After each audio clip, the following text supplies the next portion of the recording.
¡Ey, tú! ¿Quién? ¿Yo? Sí, tú. Tú eres... Yo soy Sofía. Nos encontraremos con Sofía para palabrear y acercarnos al mundo de la filosofía. Así. Ajá. Bueno, ¿y qué es Palabreando con Sofía?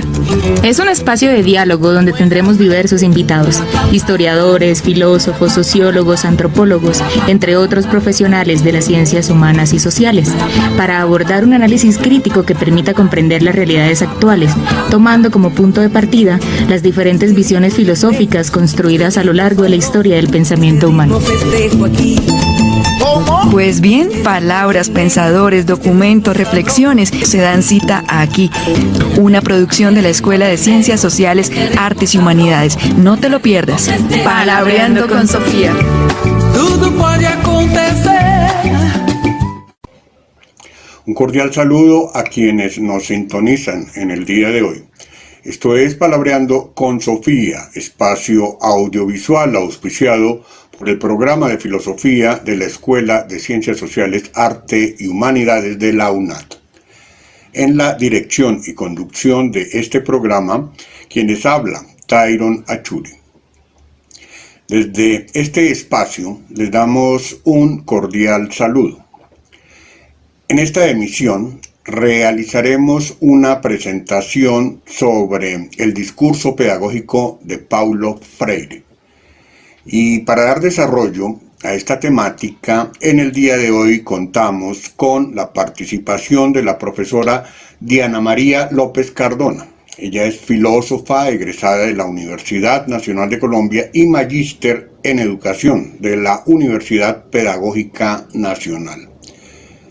Diana tiene igualmente un doctorado en educación de la Universidad de Buenos Aires, Argentina, y actualmente es docente e investigadora del Instituto de Estudios de América Latina y el Caribe, del Instituto Universitario de la Cooperación en Argentina y de la Universidad de Buenos Aires.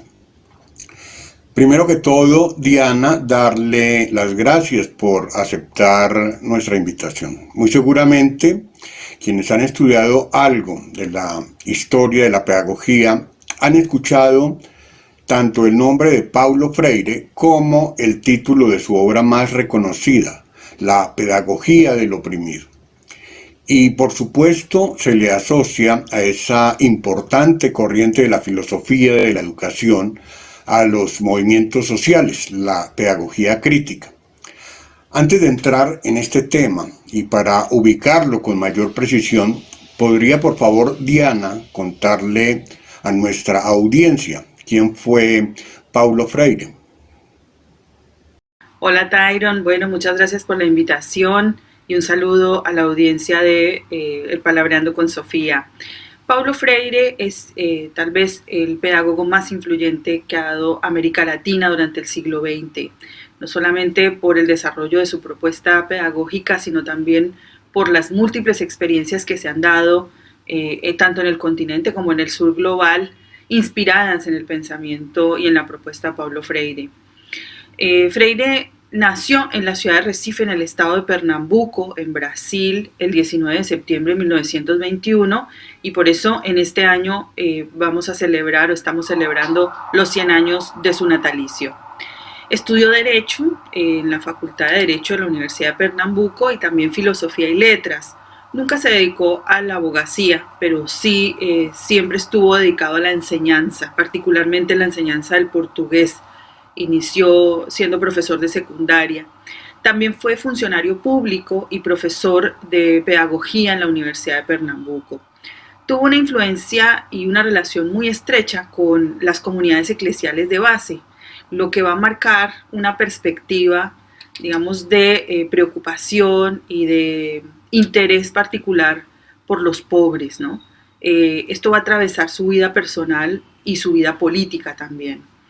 Él fue funcionario público allí en Brasil. En 1963 fue nombrado director general de alfabetización porque desarrolla Paulo Freire una propuesta de alfabetización que se llama alfabetización por palabras generadoras, que tiene en cuenta la realidad de los pobres y de los oprimidos, digamos, ahí en las favelas, que serían como los barrios populares en Brasil, ¿no?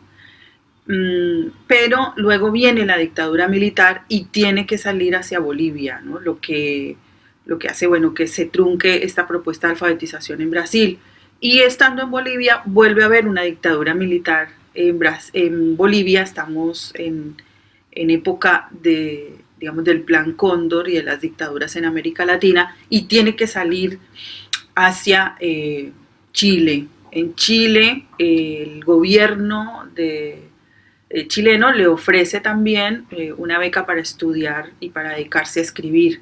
En el año 69 saca su libro más importante, seguramente el libro que lo va a dar a conocer y que también inspiró propuestas pedagógicas muy interesantes y alternativas para el continente. Ese libro es La pedagogía del oprimido.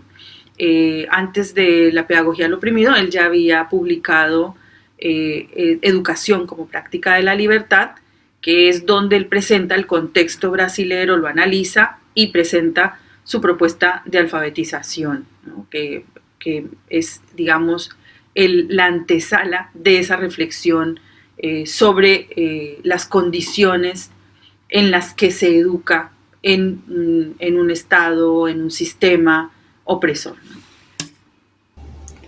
En el siglo XVIII, Pestalozzi, en Suiza, identificó a la educación como la solución a la pobreza. Pestalozzi señalaba como necesidad que el niño aprendiera por observación directa y en el marco de un diálogo consciente y no por repetición mecánica. Freire en gran medida recupera esta idea y desde allí critica esa falta de comunicación, esa falta de libertad y por lo mismo la falta de creatividad. Mucho de su crítica se fundamenta en eso que Freire llamó educación bancaria. Hablemos de esa idea, Diana. ¿Qué es educación bancaria según Freire?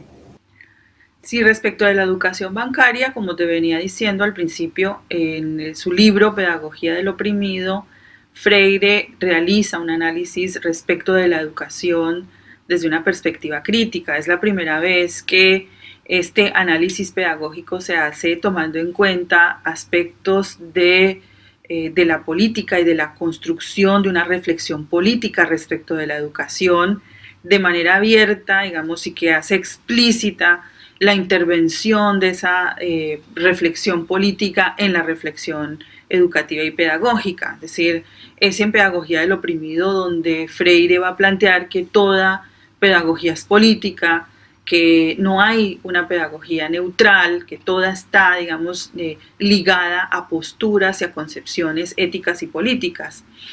Desde allí entonces demuestra, digamos, en Pedagogía del oprimido, cómo las condiciones de desigualdad y opresión también se generan y se reproducen en los espacios educativos a través de las concepciones de enseñanza, de aprendizaje, a través de las formas en que se enseña, lo que se enseña y de qué manera, ¿no? Y bueno, estos espacios educativos reproducen también las formas en que se ejerce violencia y se anula la subjetividad de quienes están siendo oprimidos. En ese sentido, bueno, Freire va a plantear que la escuela tradicional, que es la escuela, digamos, generalizada actualmente, ¿cierto?, es una escuela construida para los intereses del sistema capitalista, que es un sistema excluyente y que es un sistema, digamos, que genera estas desigualdades para sostenerse, digamos, ¿no? En ese sentido, él va a plantear que la educación tradicional reproduce esto que él llama la educación bancaria, que consiste en considerar que los estudiantes son sujetos vacíos de conocimiento, que no saben nada, y donde los profesores son los poseedores del saber y están, digamos, obligados a transmitir ese conocimiento a los estudiantes, haciendo de ellos depositarios de ese saber. Por eso él va a ser, digamos, la metáfora de que es como cuando vas y depositas dinero al banco, ¿no?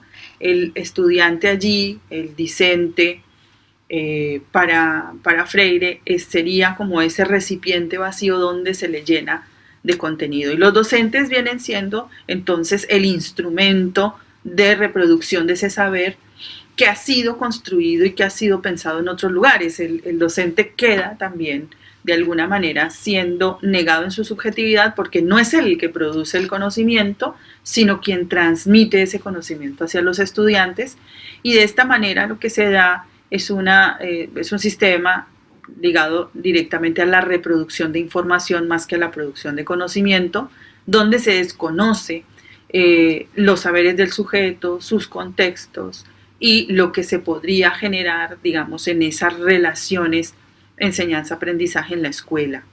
En ese sentido, lo que plantea Freire es que esa educación bancaria no hace otra cosa que ahondar en las desigualdades sociales, y es lo que no permite, digamos, las transformaciones de esa realidad. Por ello, va a plantear una alternativa frente a esa educación bancaria.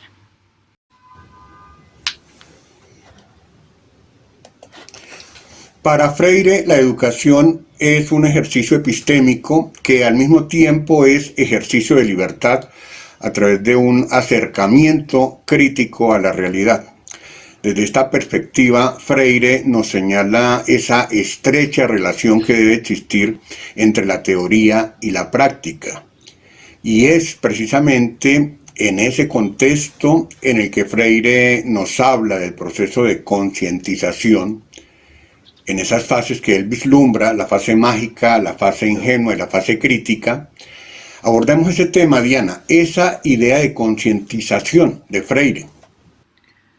Sí, respecto a la ideología y la concientización, bueno, Freire va a plantear que en la educación se puede reconocer la ideología dominante, es decir, que toda educación está ligada a esas concepciones, a esas perspectivas de la ideología que es hegemónica en su espacio-tiempo, y esto hace que la educación reproduzca las condiciones concretas de la realidad en la que se desenvuelve. En el caso del sistema capitalista, bueno, la educación es una educación donde se reproduce la desigualdad. De acuerdo a Freire, esta educación está pensada para, digamos, en el caso de los oprimidos, para convertirlos en mano de obra calificada o para sostener ese momento, digamos, de exclusión, ese proceso de exclusión al que han sido sometidos, digamos, durante toda su vida. Entonces, la educación reproduce la ideología y no puede escapar a eso, digamos, está, en términos de Freire, estaría condicionada por esa situación. Lo que no impide poder superar esas condiciones de dominación. Para Freire estamos condicionados pero no determinados, es decir, sabemos que hay unas condiciones que impiden el reconocimiento de algunos sujetos, ¿cierto? En condiciones de desigualdad, pero a su vez esos sujetos tienen la posibilidad de transformar esas condiciones y de superar ese condicionamiento.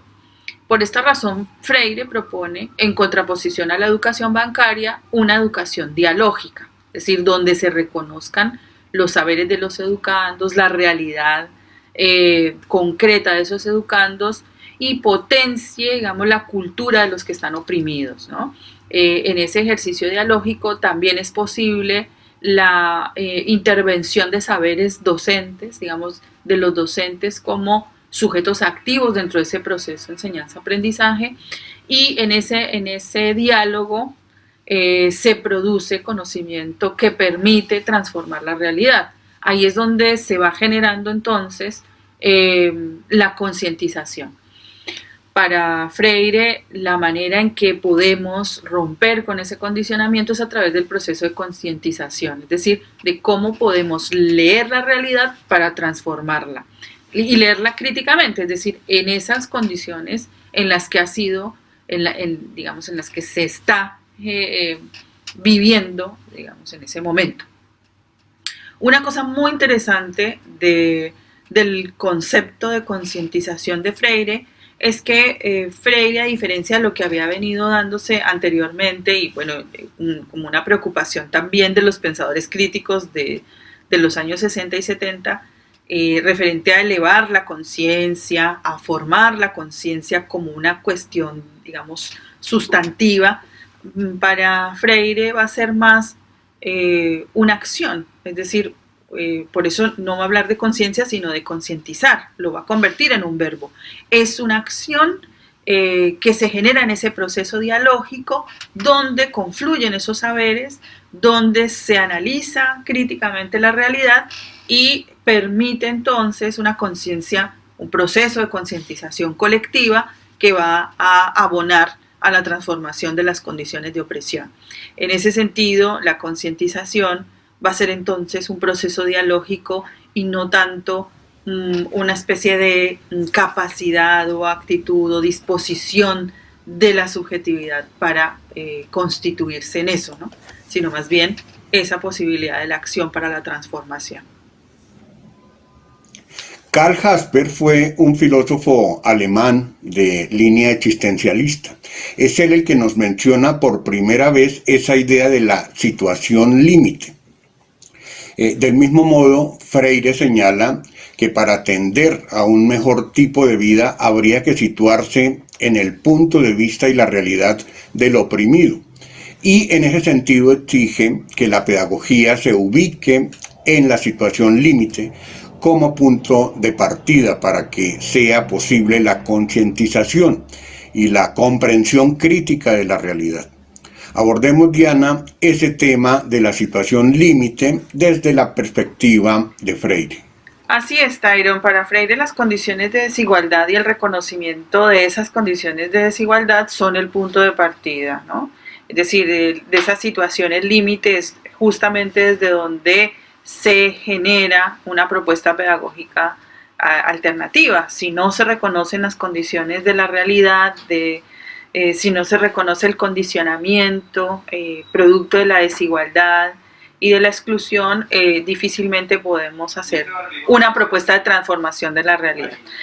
En ese sentido, él va a plantear que hay que pasar de la lectura de la palabra a la lectura del mundo, es decir, que la lectura y la escritura deben servir para reconocer y recrear esa realidad existente.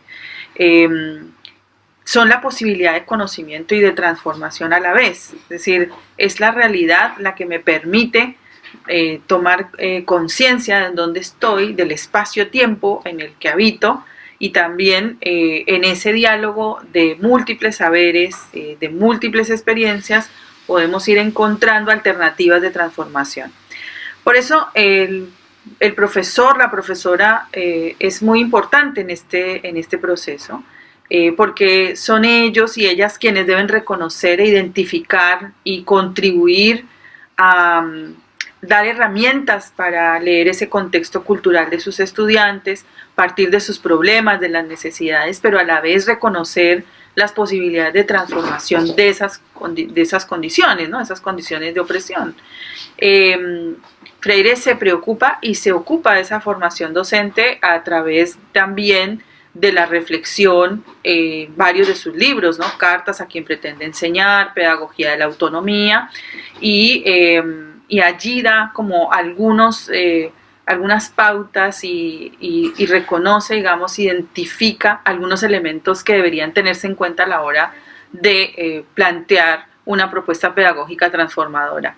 Freire dice que el profesor o la profesora deben repensar el mundo, recrear el mundo, redanzar el mundo. En ese sentido, los considera también no solo, digamos, en un compromiso ético y epistemológico, sino también en un compromiso político y estético, ¿no? Es decir, que brinden esa posibilidad de pensar que el mundo es posible de otra manera, ¿no? Para la educación tradicional, el papel del profesor es hablar y el de los estudiantes escuchar, sin que medie mayor interacción entre ellos. Es lo que usted nos decía, profesora Diana, una transmisión de conocimientos tipo sistema bancario. El concepto dialógico que Freire propone es, por el contrario, el aprendizaje como un proceso de comunicación entre personas que se entienden y se ponen de acuerdo a través de un intercambio de saberes con base en el diálogo. Esto creo que igualmente es una parte importante en el discurso de Freire, Diana. En realidad el diálogo en Freire se puede entender más como parte del proceso hacia la utopía. Para Freire el proceso de reconocimiento de lo que él llama el inédito viable es esa utopía. Es decir, esto que no conocemos pero que es posible de alcanzar, digamos, ¿no?